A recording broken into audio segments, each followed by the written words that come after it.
ಪಾತ್ರ ಯಾವುದೇ ಇರಲಿ ಲೀಲಾಜಾಲವಾಗಿ ನಟಿಸುವಂತಹ ಅದ್ಭುತ ನಟ. ರೈತರ ಲ್ಯಾಂಡ್ ಅಲ್ಲಿ ಲುಂಗಿ ಉಡೋಕ್ಕೂ ಸೈ, ಸ್ವಿಟ್ಜರ್ಲ್ಯಾಂಡ್ ಅಲ್ಲಿ ಸೂಟ್ ತೊಡೋಕ್ಕೂ ಸೈ, ಕುಲುಮೇಲಿ ಮಚ್ಚು ತಟ್ಟೋಕ್ಕೂ ರೆಡಿ, ಮಚ್ಚು ಹಿಡಿದು ರೌಡಿಗಳನ್ನ ತಟ್ಟೋಕ್ಕೂ ರೆಡಿ. ರೈತ ಕ್ರಾಂತಿಗೂ ಸೈ. ಇವರ ಗತ್ತಿನ ಬಗ್ಗೆ ಎಲ್ಲರಿಗೂ ಗೊತ್ತು, ಆದ್ರೆ ಇವರ ದತ್ತಿನ ಬಗ್ಗೆ ಎಷ್ಟೋ ಜನಕ್ಕೆ ಗೊತ್ತಿಲ್ಲ. ಎಷ್ಟೋ ಅನಾಥಾಶ್ರಮಗಳನ್ನ, ಪ್ರಾಣಿ ಪಕ್ಷಿಗಳನ್ನ ಇವರು ದತ್ತು ತಗೊಂಡು ಸಾಕಿ ಸಲಹುತ್ತಿದ್ದಾರೆ. ನೇರವಂತಿಕೆಯಲ್ಲಿ ದುರ್ಯೋಧನನಾದರೆ ದಾನದಲ್ಲಿ ಸಾಕ್ಷಾತ್ ಕರ್ಣ. ಧರ್ಮದಲ್ಲಂತೂ ಯಕಶ್ಚಿತ್ ಧರ್ಮರಾಯನೇ. ಸಾವಿರಾರು ಜನರ ಆಸ್ಪತ್ರೆ ಖರ್ಚನ್ನ ನೋಡಿಕೊಂಡಿದ್ದಾರೆ. ಎಷ್ಟೋ ವಿಕಲಚೇತನರಿಗೆ ಸಹಾಯ ಮಾಡಿ ಅವರ ಜೊತೆಗೆ ನಿಂತಿದ್ದಾರೆ. ಯಾರೇ ತೊಂದರೆಯಲ್ಲಿದ್ದರೂ ಸಹಾಯ ಮಾಡು ಅನ್ನೋದು ಇವರ ಸತ್ವ. ಬಲಗೈಲಿ ಕೊಟ್ಟಿದ್ದು ಎಡಗೈಗೆ ಗೊತ್ತಾಗಬಾರದು ಅನ್ನೋದು ಇವರ ತತ್ವ.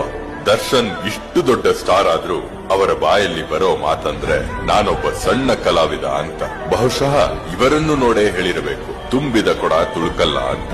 ಇವತ್ತು ಚಿತ್ರರಂಗಕ್ಕೆ ಬರುತ್ತಿರುವ ಹೊಸ ತಲೆಮಾರಿನ ನಾಯಕ ನಟರು ಇವರನ್ನು ನೋಡಿ ಕಲಿಯುವಂತದ್ದು ಬಹಳಷ್ಟಿದೆ. ಇವರು ಯಾವತ್ತೂ ಗೆಲುವನ್ನು ತಲೆಗೆ ತೆಗೆದುಕೊಳ್ಳುವುದಿಲ್ಲ, ಸೋಲನ್ನು ಮನಸ್ಸಿಗೆ ತೆಗೆದುಕೊಳ್ಳುವುದಿಲ್ಲ. ಚುನಾವಣಾ ಪ್ರಚಾರಕ್ಕೆ ಹೋಗ್ತಾರೆ, ಆದ್ರೆ ಯಾವುದೇ ಪಕ್ಷದ ಪರ ಅಲ್ಲ.